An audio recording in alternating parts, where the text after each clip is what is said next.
چونکہ کھیتیوں کا سیزن ہے اور فصلوں کی کٹائی کا وقت ہے،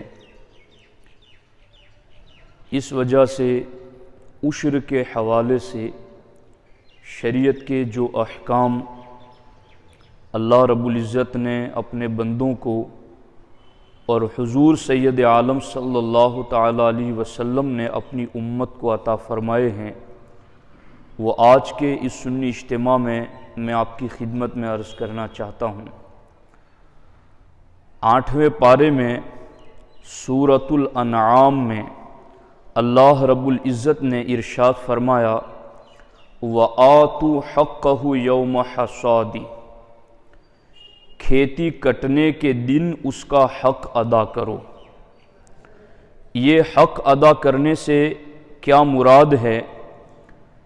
امام اہل سنت ارشاد فرماتے ہیں کہ اکثر مفسرین مثلا حضرت عبداللہ ابن عباس، حضرت طاؤس، حضرت حسن، حضرت جابر ابن زید اور سعید بن مسیب رضی اللہ تعالی عنہم کے نزدیک قرآن مجید میں جو لفظ حق آیا ہے اس سے مراد عشر ہے، یعنی کھیتی کٹنے کے دن اس کا حق ادا کرو، یعنی عشر ادا کرو۔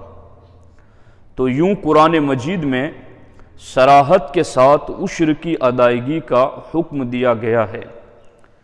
عشر کیا ہے؟ یہ جس طریقے سے سونا چاندی میں، مال تجارت میں اور جانوروں میں سال مکمل ہونے پر اس کی شرائط کی موجودگی میں زکوٰۃ فرض ہوتی ہیں، اسی طریقے سے کھیتی باڑی میں، یہ کھیتوں کی پیداوار میں عشر یہ پھلوں کی زکوٰۃ ہے۔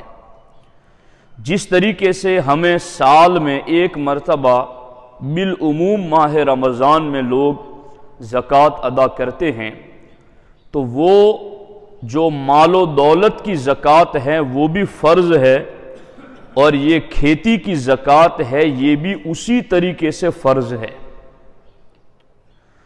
اب یہ عشر کسے کہتے ہیں؟ ہمارے نبی حضور سید عالم صلی اللہ تعالی علیہ وسلم نے فرمایا فی کل شیء اخرجت الارض العشر او نصف العشر۔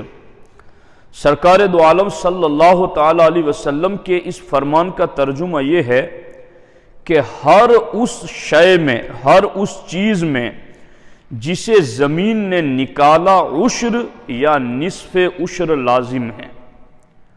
اب یہ زمین کی پیداوار میں جو عشر ہیں اس کو عشر کیوں کہتے ہیں؟ تو چونکہ عشر کا معنی ہے 10واں، اور کھیتی کی پیداوار کا اکثر صورتوں میں 10واں حصہ لازم ہوتا ہے، اس وجہ سے کھیتی کی پیداوار والی زکوٰۃ کو بھی عشر کہا جاتا ہے۔ شریعت کی زبان میں عشر کی اصطلاحی تعریف یہ ہے کہ زمین سے نفع حاصل کرنے کی غرض سے اٹھائی جانے والی شے کی پیداوار پر جو زکوٰۃ ادا کی جاتی ہیں اسے عشر کہتے ہیں۔ یعنی زمین سے فائدہ اٹھانے کی نیت سے جو آپ نے بیج لگایا اور پھر اس بیج سے جو پیداوار ہوئی، جو پھل نکلے، اس کے اوپر جو زکوٰۃ لازم ہوتی ہیں اس کو عشر کہا جاتا ہے۔ اب ایک ایک لفظ کو دھیان سے آپ سنیں گے تو بات آپ کی سمجھ میں آئے گی۔ زمین کی کس پیداوار پر عشر واجب ہے؟ پہلے وہ چیزیں سن لیں، اس کے بعد میں اصل قاعدوں کی طرف آپ کو لے جاتا ہوں۔ تو جو چیزیں ایسی ہوں کہ ان کی پیداوار سے زمین کا نفع حاصل کرنا مقصود ہو، یعنی آپ نے زمین سے فائدہ اٹھایا ہے، تو وہ چیز چاہے غلہ اناج ہو، پھل فروٹ ہوں یا سبزیاں ہوں، ان تمام سے جو آپ زمین میں فائدہ اٹھاتے ہیں، تو غلہ اناج، پھل فروٹ اور سبزیاں، ان تمام میں عشر لازم ہے۔ اب یہ ہمارے فقہائے کرام نے بڑی مہربانی کی ہے کہ یہ پھل فروٹ کے نام بھی گنا دیے، سبزیوں کے نام بھی گنا دیے، اناج کے نام بھی گنا دیے، چونکہ کئی چیزیں ایسی ہیں کہ جن میں عشر نہیں ہوتا ہے، تو یہ انہوں نے نام بھی گنا دیے ہیں۔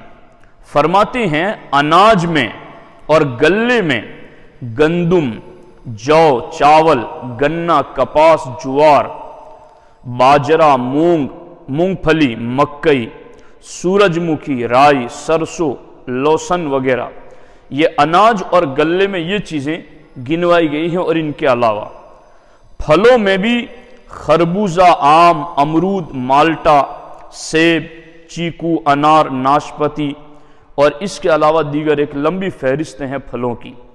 پھر سبزیوں میں ککڑی، کریلا، بھنڈی اور ٹماٹر وغیرہ ساری سبزیوں کی چیزیں، جن کو فتاوی ہندیہ میں، فتاوی عالمگیری میں لکھا گیا ہے۔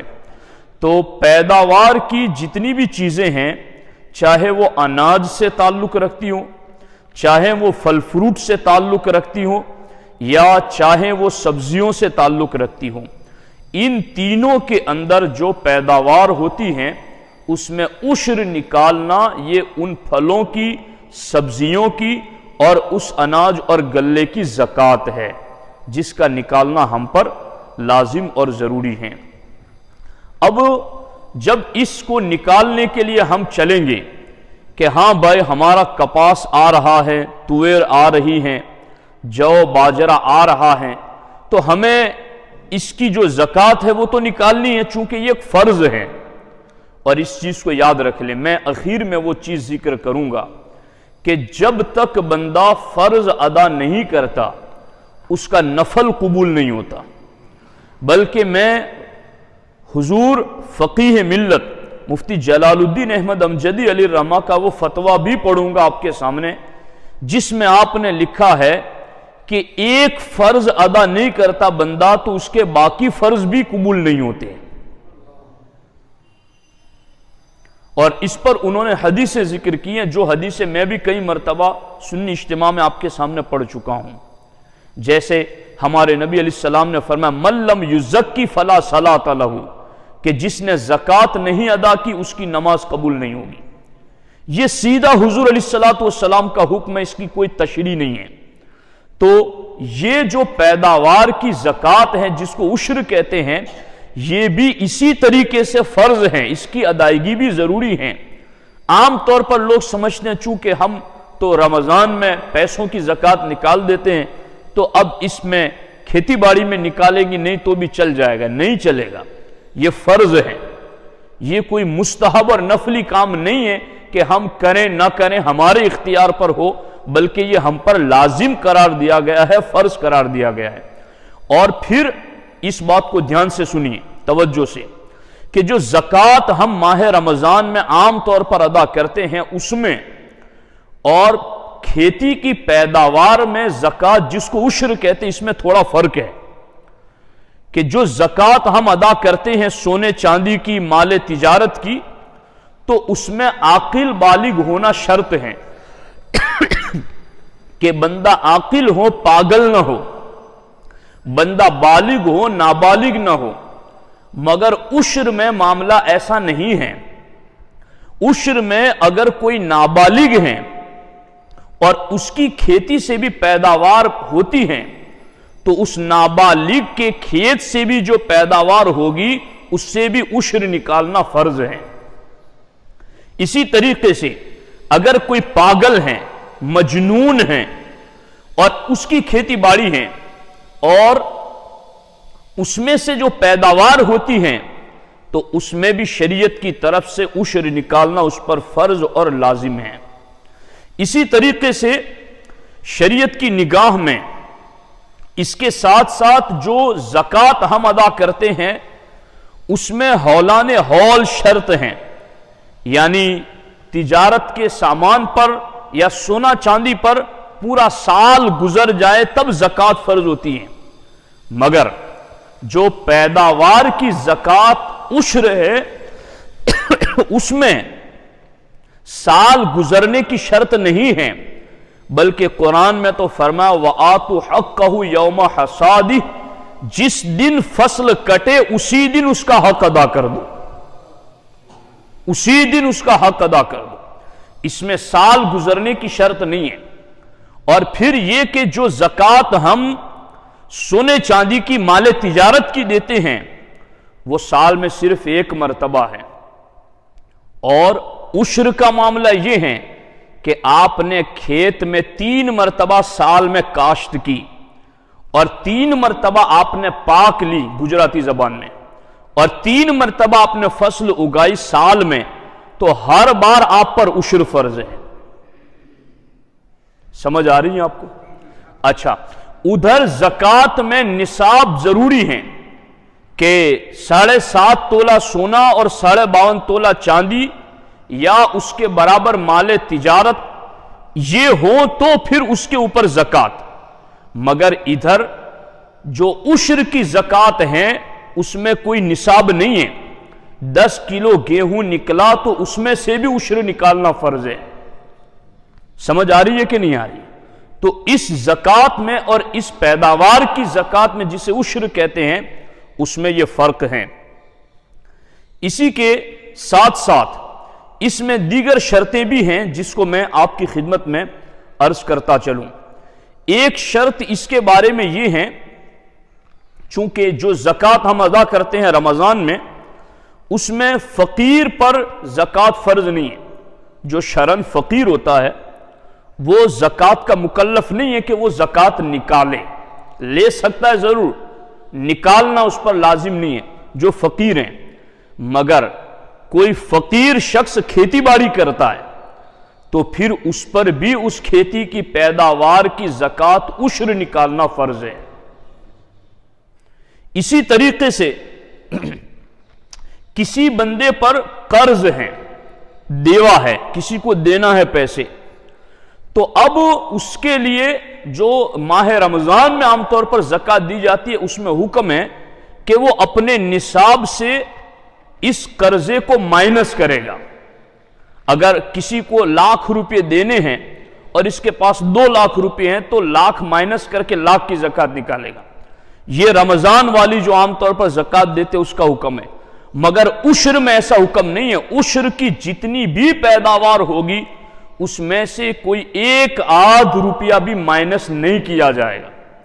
حتیٰ کہ عشر میں یہ بھی حکم ہے کہ آپ نے کھیتی باڑی میں جتنا بھی پیسہ لگایا، آپ نے بیج 10,000 کا لیا، آپ نے دوائی 20,000 کی لی، آپ نے دوائی کے لیے مزدور کیے، آپ نے کھیت میں فصل کو اگانے کے لیے کاٹنے کے لیے مزدوری کی، تو جتنا بھی آپ نے پیسہ لگایا ہے کھیتی باڑی میں اس کی پیداوار آنے کے بعد عشر دیتے وقت اس خرچ کو بھی مائنس نہیں کرنا ہے۔ کہ جس طریقے سے آپ کی 1,00,000 کی پیداوار ہوئی اور 20,000 روپے آپ کا خرچ ہوا ہے تو ایسا نہیں ہے کہ آپ 20,000 مائنس کرے پھر 80,000 سے آپ عشر دینا۔ اس مائنس کرنے سے پہلے 1,00,000 کی آپ کو پورا عشر ادا کرنا ہے۔ سمجھ آ رہی ہے کہ نہیں آ رہی؟ یہ شریعت کا حکم ہے۔ اور اب آپ غور کرو کہ کتنے لوگ غفلت میں ہیں اس سلسلے میں۔ جو دیتے ہیں وہ سو دیتے ہیں، مگر جو نہیں دیتے وہ یوں سمجھتے یہ بے موسم کی کون سی زکوٰۃ ہے، اور یہ تو ہم نے آج تک سنی نہیں تھی۔ تو یہ ہماری نادانی ہے نا کہ ہم شریعت سے ناواقف ہیں۔ ہم پہلے اگر اس کو پوچھتے یا پہلے محفلوں میں حاضری دیتے تو ممکن تھا جنہیں پتا ہوگا انہیں پتا ہوگا ہی ہوگا۔ تو اس لیے اس چیز کو یاد رکھو۔ تو یہ ہے عشر کا معاملہ۔ اب اس پر اور آگے جو باتیں ہیں وہ یہ ہیں کہ عشر کب لازم ہوگا اور نصف عشر کب لازم ہوگا، یہ بھی ایک خاص بات ہے، اس کو دھیان سے سن لیں۔ عشر کہتے ہیں 10واں حصہ اور نصف عشر کہتے ہیں 20واں حصہ۔ سادہ زبان میں اس کو سمجھنے کے لیے 10واں حصہ کا مطلب ہے 10%، 10%، اور 20واں حصہ اس کو 5% کہتے ہیں، 5%۔ مثال کے طور پر اگر 1,00,000 روپے ہیں تو اس میں سے 10,000 دینا یہ عشر ہیں اور 5,000 دینا یہ نصف عشر ہیں۔ اب یہ عشر اور نصف عشر دونوں کس وقت میں لازم ہوتا ہے اس کو آپ سن لیجئے. اعلیٰ حضرت نے بھی لکھا اور حضور سرکار صدر الشریعہ علیہ الرحمہ بھی فرماتے ہیں کہ جو کھیت بارش کے پانی سے سیراب کیا گیا ہو یا جس میں ندی نالے سے پانی لے کر کے سیراب کیا گیا ہو تو اس میں اگر اسی پانی سے فصل کی پیداوار ہوئی ہے تو اس میں عشر ہے یعنی 10واں حصہ ہے. اور اگر آپ نے پانی تو ندی نالے سے لیا مگر اپنا مشین لگا کر لیا، خرید کر لیا، کسی کا کھیت تھا اس سے خرید کر پانی لیا، یا کھیت کے قریب ہی ندی نالا جاری تھا مگر وہاں سے آپ نے اپنا مشین لگا کر مزدور بٹھا کر آپ نے مٹی کا تیل جلا کر اپنا مشین لگا کر پیسے خرچ کر کے آپ نے پانی لیا، تو اگر صرف آسمان کے بارش کے پانی سے کھیتی پک گئی یا ندی نالے کے پانی سے بغیر کسی مزدوری کے معمولی سی محنت پر پانی سے کھیتی پک گئی تو اس میں پیداوار پر 10واں حصہ ہے. اور اگر آپ نے پانی ہی خرید کر لیا یا پانی آپ نے پیسے لگا کر کے لیا تو اس صورت میں آپ پر 20واں حصہ یعنی 5% اس کی عشر یعنی زکوٰۃ نکالنا لازم اور ضروری ہے. تو یہ ہو گیا شریعت کا بنیادی مسئلہ جس کو یاد رکھنا ہم سب کے لیے لازم اور ضروری ہے. اب یہاں تو بات ہو گئی عام طور پر جن کی کھیتی باڑی ہوتی ہے ان کی. اب جو لوگ زمین کسی کو ایسے ہی بغیر قیمت کے بغیر پیسوں کے کھیتی باڑی کے لیے دے دیتے ہیں کہ چلو میرا بھائی ہے، تم میرے کھیت میں سے جو کمائی کرنا چاہو کماؤ، مجھے آپ سے کچھ نہیں لینا. ایک صورت تو یہ ہے. ایک صورت یہ ہے کہ آدمی بٹائی پر دے دیتا ہے، یعنی جس کو آدھے بھاگ ہم لوگ کہتے ہیں، آدھا حصہ، کہ کھیتی تم کرو اور جو بھی فصل کٹ کر آئے گی جو بھی پیداوار ہوگی اس کا آدھا آدھا ہم دونوں کا رہے گا. اور تیسری صورت یہ ہے جس کو پیسہ لے کر کے کھیت اس کو 1 سال کے لیے دے دیا، جیسے جس کو ہم لوگ گڑوت پر دینا میرے خیال سے کہتے ہیں کہ 10,000 20,000 روپے اس سے لے لیا اور اس کو کھیت دے دیا کہ اب تم 1 سال تک کے لیے اس کھیت سے فائدہ اٹھاؤ. تو ان تینوں صورتوں میں عشر کون نکالے گا اور اس کی صورت کیا ہوگی؟ تو دیکھیے، اگر آپ نے بغیر کسی قیمت کے، بلا کسی معاوضے کے، بغیر کسی پیسوں کے آپ نے زمین کی کھیتی کرنے کے لیے کسی کو سونپ دیا ہے اور وہ مسلمان ہے تو پھر اس کھیت میں سے جو بھی پیداوار ہوگی اس کا عشر نکالنا اسی کھیتی باڑی کرنے والے پر لازم ہے کہ جو کھیتی کر رہا ہے وہ عشر نکالے گا. اور اگر بلا عوض بلا قیمت کے آپ نے کسی کافر کو دی زمین تو اس میں کافر پر تو عشر ہے نہیں، وہ تو ایمان کا ذمہ دار ہے کہ ایمان لائے پھر عمل کی طرف متوجہ. تو ایسی صورت میں جو کھیت کا مالک ہے اس پر عشر نکالنا فرض ہے. سمجھ آ رہی ہے کہ نہیں آ رہی؟ تو اب غور کر لو کہ ہم نے کسی کو بلا عوض زمین دی ہوئی ہے کھیتی کے لیے، دی ہوئی ہے تو جس کو دی ہوئی ہے وہ مسلمان ہے یا غیر مسلم ہے؟ مسلمان ہے تو پھر اسی پر عشر ہے، اور غیر مسلم ہے تو پھر یہ زمین کا جو مالک ہے اس پر عشر نکالنا شرعاً لازم ہے. اسی طریقے سے اگر عشری زمین آپ نے بٹائی پر دی ہے، آدھے بھاگ سے دی ہے، تو اس میں دونوں پر عشر اپنے اپنے حصے میں نکالنا لازم ہے. کھیت کا جو مالک ہے وہ اس کی پیداوار جو آئی اس میں سے عشر نکالے، اور جس نے کاشتکاری کی جو کسان ہے کھیتی باڑی کرنے والا ہے اس کے حصے میں جو آیا اس سے وہ عشر نکالے. اگر بالفرض وہ نہیں نکالتا کاشتکار تو کھیت کا مالک اپنا عشر ضرور نکالے گا. سمجھ آ رہی ہے کہ نہیں آ رہی؟ اگر وہ مسلمان ہے یا غیر مسلم ہے اس صورت میں کھیت کا مالک اپنے حصے کا عشر خود ضرور نکالے گا.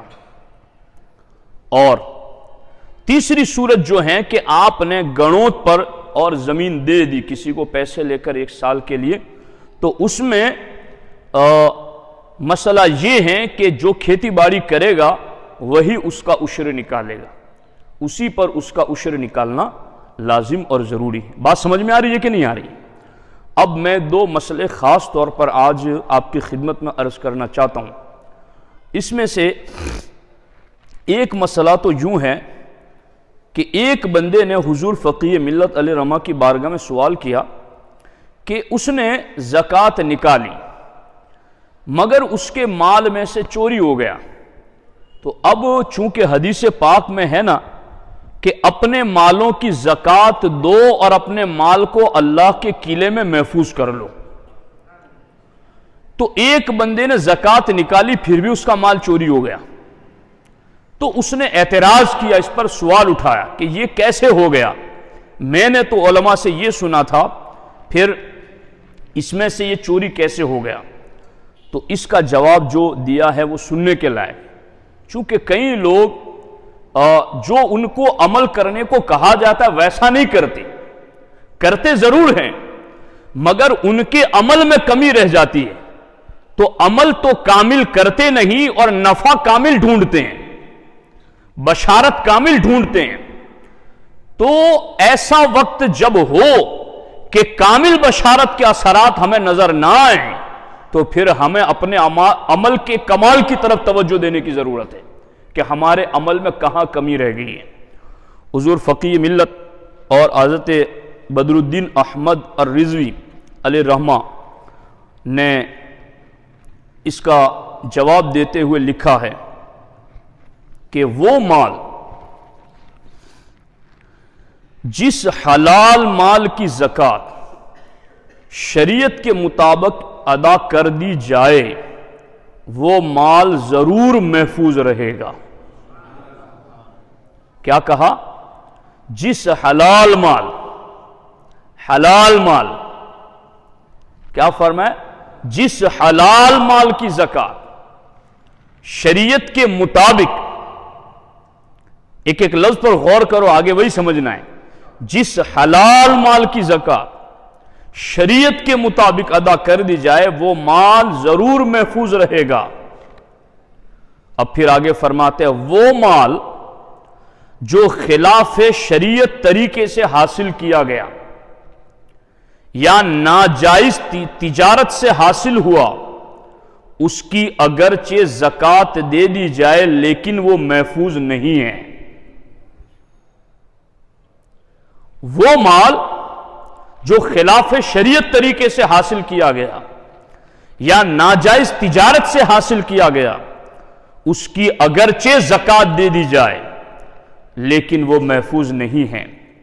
یوں ہی وہ حلال مال بھی محفوظ نہیں، سنو دھیان سے، یوں ہی وہ حلال مال بھی محفوظ نہیں جس کی زکوٰۃ کی ادائیگی میں خامی ہو، جس کی زکوٰۃ کی ادائیگی میں خامی ہو، نیت میں کوئی کھوٹ تھی یا پوری زکوٰۃ نہیں دی، ادھوری نہیں دی، تو حرام ہے تو وہ بھی محفوظ نہیں اگرچہ اس کی زکوٰۃ دے دی آپ نے، اور حلال ہے مگر ادائیگی میں کوئی خامی رہ گئی تو بھی اس کی وہ محفوظ نہیں ہے۔ تو اب ہمیں اپنے آپ پر غور کرنا چاہیے کہ میں نے جو کمایا تھا وہ حلال طریقے سے، جائز تجارت سے، اور پھر ادا کیا تو ادائیگی میں کوئی خامی تو نہیں رہی۔ انشاءاللہ بالیقین حضور کا فرمان حق ہے کہ جس نے زکوٰۃ ادا کی اس کا مال اللہ کے قلعے میں ضرور محفوظ ہو جاتا ہے، بس یہ کہ حلال کا ہو، حلال طریقے سے کمایا ہو اور پھر ادائیگی میں کوئی خامی نہ ہو۔ اب اس سلسلے میں ایک فتویٰ انہی کا میں آپ کی خدمت میں اور بھی پڑھ کر سنانا چاہتا ہوں۔ بالعموم میں نے اپنے علاقوں کے حالات یہ دیکھے ہیں کہ زکوٰۃ کا معاملہ ہو یا پھر اس کے ساتھ ساتھ جو عشر کا معاملہ ہو، اس بارے میں لوگ کمی کوتاہی کرتے ہیں، غفلت سستی برتتے ہیں، مگر جب کسی نفل کام میں خرچ کرنے کی باری آتی ہے تو پھر وہ بہت آگے رہتے ہیں۔ تو نفل کام بھی یقیناً بہتر ہیں، شریعت میں مندوب، مستحب اور پسندیدہ ہیں، کہ سرکار نے یہ بھی فرمایا کہ جس کی فرائض میں کمی رہے گی اللہ رب العزت نفل کے ذریعہ اس کی بھرپائی کر دے گا، مگر جس کے فرائض ہی ادا نہیں ہوئے تو یہ بھرپائی کس چیز کی کرائے گا؟ تو اب اس بارے میں بھی حضور فقیہ ملت علیہ الرحمہ نے بڑی پیاری باتیں لکھی ہیں۔ کیا فرماتے ہیں؟ ارشاد فرمایا کہ سوال یہ ہوا تھا کہ جو شخص مالک نصاب ہو کر زکوٰۃ بالکل نہ نکالے یا کچھ دے دے اور پوری زکوٰۃ نہ دے مگر افطاری کا بڑا اہتمام کرے، ہزاروں روپے خرچ کرے، تو ایسے شخص کو افطاری کرنے کا ثواب ملے گا یا نہیں ملے گا؟ افطاری کرانے کا یہ سوال ہوا۔ تو آپ نے فرمایا کہ جو مالک نصاب ہو کر زکوٰۃ بالکل نہ نکالے یا کچھ دے دے، پوری زکوٰۃ نہ ادا کرے مگر افطاری کا بڑا اہتمام کریں، ہزاروں روپے اس پر خرچ کرے، تو اس کو ثواب نہیں ملے گا، اس لیے کہ اس پر زکوٰۃ فرض ہے اور افطاری کرانا ایک مستحب کام ہے، اور جب تک فرض ادا نہ کرے مستحب تو مستحب، سنت بھی قبول نہیں کی جاتی، نیز جب تک زکوٰۃ ادا نہ کرے نماز جو اہم فرض ہے وہ بھی قبول نہ ہوگی، جیسا کہ حدیث پاک میں حضرت ابن مسعود رضی اللہ تعالیٰ عنہ فرماتے ہیں امرنا بإقام الصلاة وإیتاء الزکاة ومن لم یزک فلا صلاۃ لہ، کہ ہمیں ہمارے دین نے نماز قائم کرنے کا اور زکوٰۃ کی ادائیگی کا حکم دیا ہے، تو جس نے زکوٰۃ نہیں دی اس کی نماز قبول نہیں۔ یہ حدیث پاک کا ترجمہ ہے، اور یہ فتح رضویہ شریف کے حوالے سے انہوں نے لکھا ہے۔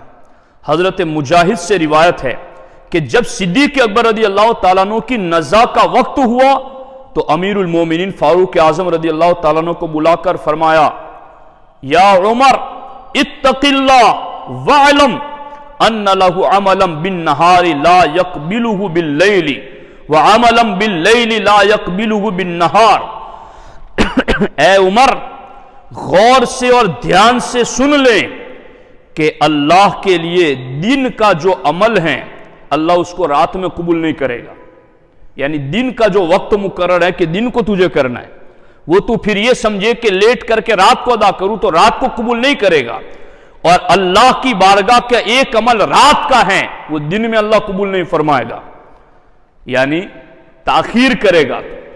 وَعْلَمْ أَنَّهُ لَا يَقْبَلُ نَافِلَةً حَتَّى تُوَدِّ الْفَرِيضَةَ، اور اے عمر سن لو اللہ تعالیٰ نفل کو اس وقت تک قبول نہیں کرتا جب تک کہ فرض ادا نہ کر دیا جائے۔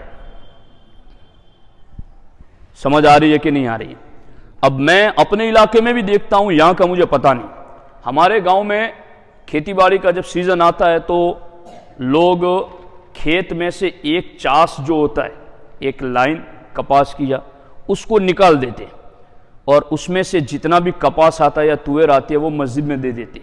یہ سالوں سے بوڑھے لوگوں کا طریقہ تھا، اچھا ہے، کرنا چاہیے، لیکن اس کی ادائیگی کے بعد عشر بھول جائے اور وہ یہ سمجھے کہ اسی میں سب کچھ ادا ہو گیا، مولانا کو کوئی تحفہ دے دیا، کسی پیر صاحب کو کچھ دے دیا، کھیتی اچھی پکی ہے مولانا تو آپ کو 200 روپے دے دیتے ہیں، پیر صاحب کے گھر کچھ نذرانہ پہنچا دیتے، کھیتی اچھی پکی ہے، ضرور پہنچائیں، ضرور علماء کی خدمت کریں، مگر اگر یہ سمجھ رہے ہیں کہ اس کھیتی کا عشر ادا ہو گیا تو یہ ادا نہیں ہوگا، یہ ایک مستحب امر ہے اور عشر نکالنا یہ فرض ہے۔